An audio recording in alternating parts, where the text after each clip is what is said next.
Okay, folks, we're going to be looking at impulse price swings and market protraction. Very similar ideas, but uniquely different.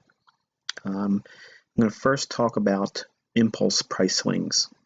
An impulse price swing would be something like this.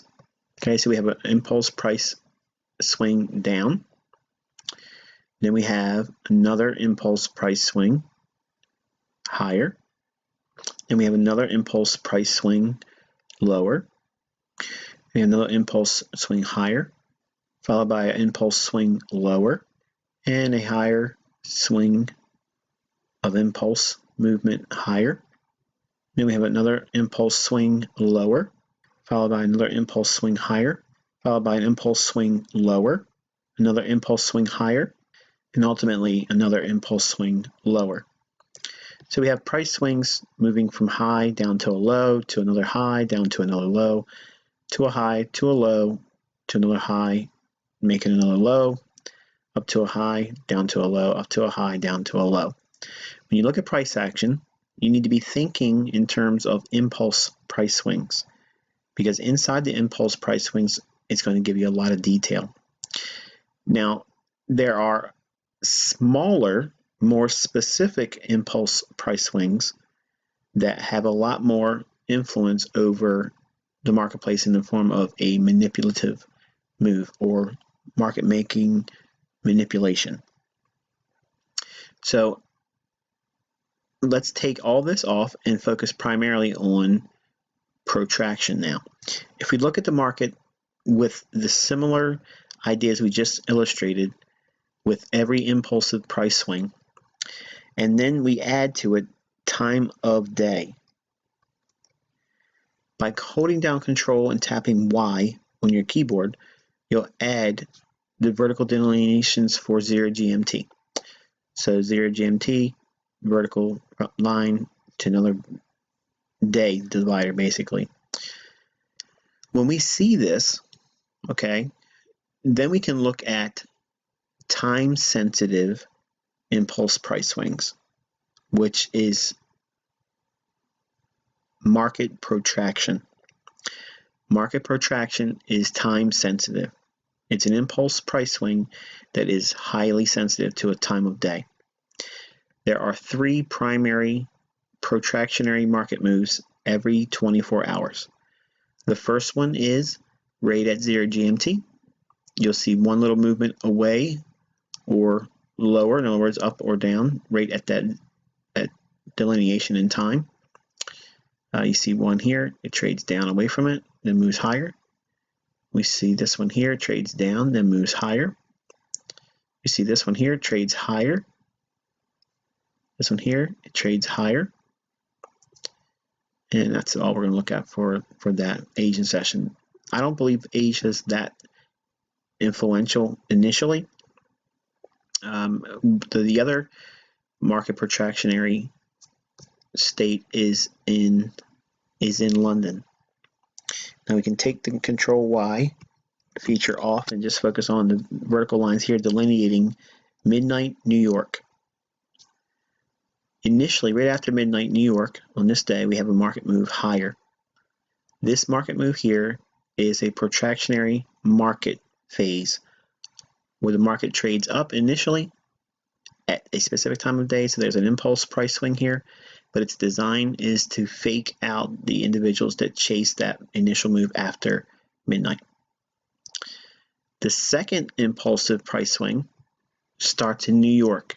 We delineate 7 o'clock in the morning, and we anticipate if the market has moved lower in London, we're going to be looking for a retracement higher.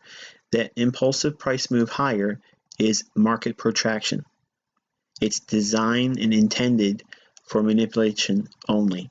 It's to get traders to think that the market's making a low in this case. It rallies up and then trades down ultimately. Here again, here's New York time. New York session opening. Market goes into another protractionary market state right after the 7 o'clock hour, going into New York open. small little retracement, then market trades lower. Again, 7 o'clock in the morning, the market goes into a small impulse price swing higher. This is market protraction.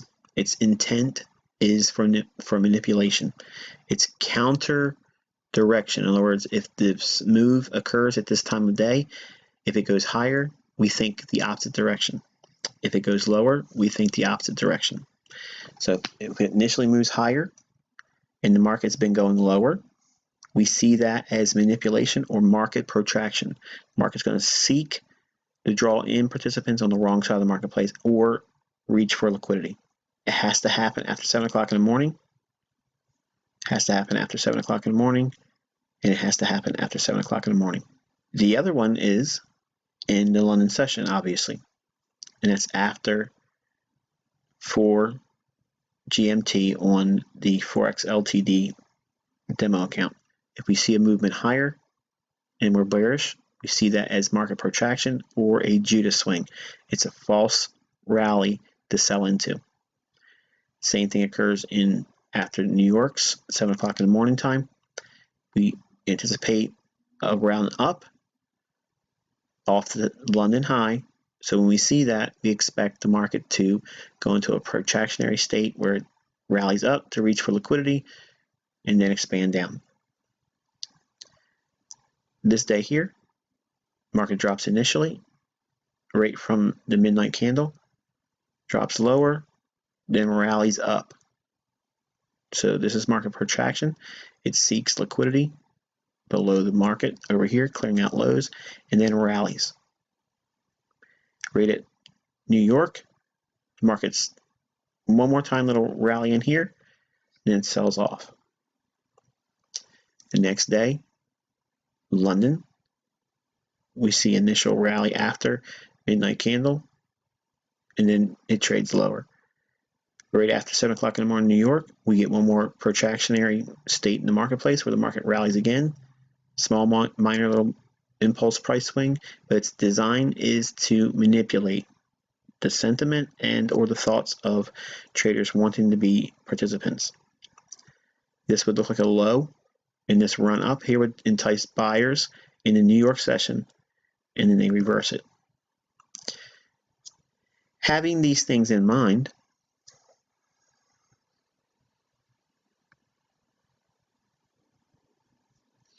we can look at the market in the context of what we shared so far for this month. We see a market move down from a market impulse price swing. So we can measure that swing down.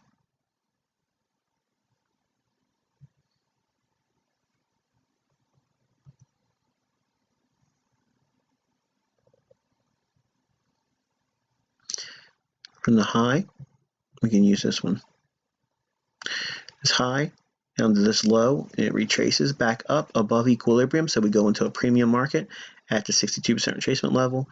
We can sell there with a move, expecting to see a run below this low.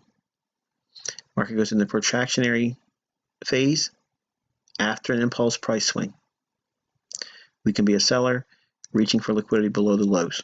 And looking over here in previous days, we can find an old low back here as well, and market trades down into that level.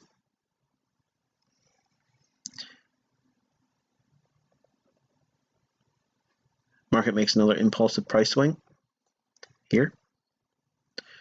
In this context, the market rallies up with another move higher.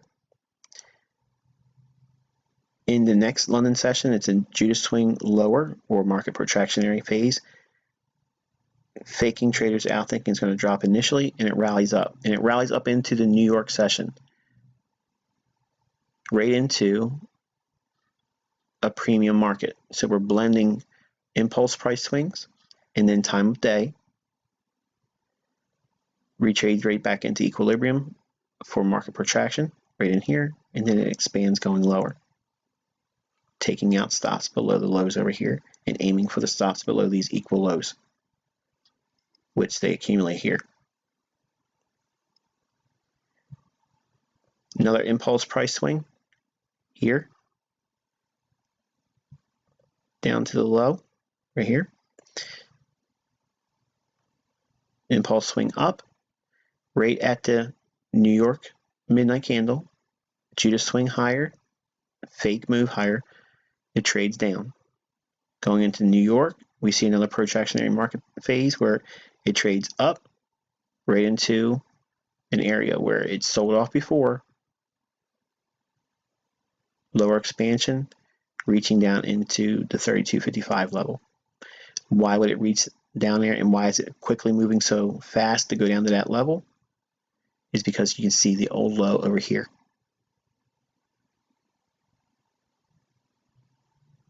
The difference in determining impulse price swings and in market protraction is the fact that there is a time element applied to the small impulse swing after midnight New York time, after 7 a.m. New York time, and 8 p.m. New York time. There's usually a protractionary market phase that enters the marketplace, and it's a small little impulse price swing that's counter the major direction that you're going to see after that specific time of day. So for session trading and for session drills, you can use this concept to help give you context in your practicing and also build your anticipatory price skills.